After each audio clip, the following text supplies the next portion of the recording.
You are watching BNS News.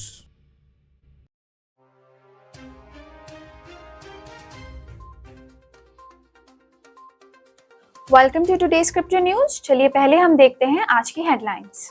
South Korea spot crypto ETF plans को review करने के लिए कमेटी बनाने जा रहा है। ईयू मार्केट्स वॉचडॉग ने MICA क्रिप्टो रेगुलेशंस में अमेंडमेंट्स की सलाह दी। US prosecutors Bitfinex hacker Ilya Lichtenstein के लिए रिड्यूस सेंटेंस की मांग कर रहे हैं। रिपल ने टॉप ह्यूमैनिटेरियन ऑर्गेनाइजेशन की मदद के लिए $1 मिलियन का प्लेज किया।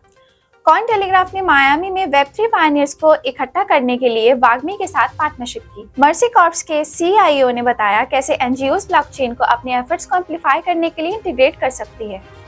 यूएस कांग्रेसमैन बायरन डोनाल्ड ने क्रिप्टो रेगुलेटरी सैंडबॉक्स का प्रपोजल दिया। P2P.org रिवेन्यू शेयर को टाउट करता है जब आइजन लेयर ऑपरेटर्स री-स्टेकर्स के लिए कम्पीट कर रहे हैं।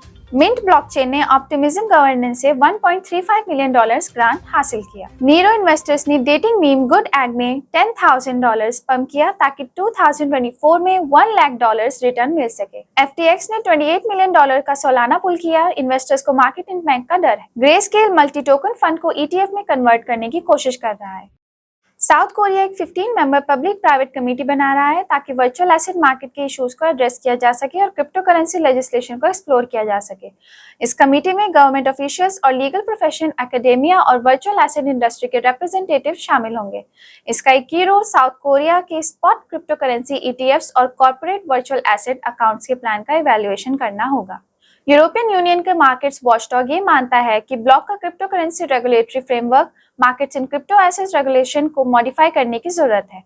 16 अक्टूबर को European securities and market authorities ने MICA पर एक ऑफिशियल ओपिनियन रिलीज किया। यूरोपियन कमीशन को इस फ्रेमवर्क के कई एस्पेक्ट को अपडेट करने के प्रपोजल के साथ आगे बढ़ने के लिए एनकरेज किया। यूएस प्रोसिक्यूटर्स इलिया लाइटनस्टाइन के लिए एक रिड्यूस सेंटेंस की रिक्वेस्ट कर रहे हैं, जो 2016 के बिटफाइनेंस बिटकॉइन हाइस्ट का मास्टरमाइंड है। उनकी स्टोलन एसेट्स को रिकवर करने में सिग्निफिकेंट कोऑपरेशन का जिक्र करते हुए लाइटनस्टाइन को 1,20,000 बिटकॉइन चुराने के लिए सेंटेंसिंग फेस करनी है, जो तब $71 मिलियन के बराबर था। San Francisco based enterprise blockchain company Ripple ने इंटरनेशनल रेस्क्यू कमेटी के साथ पार्टनरशिप का अनाउंसमेंट किया है, जो एक प्रोमिनेंट ह्यूमैनिटेरियन ऑर्गेनाइजेशन है जो क्राइसिस से प्रभावित लोगों की मदद पर फोकस करती है।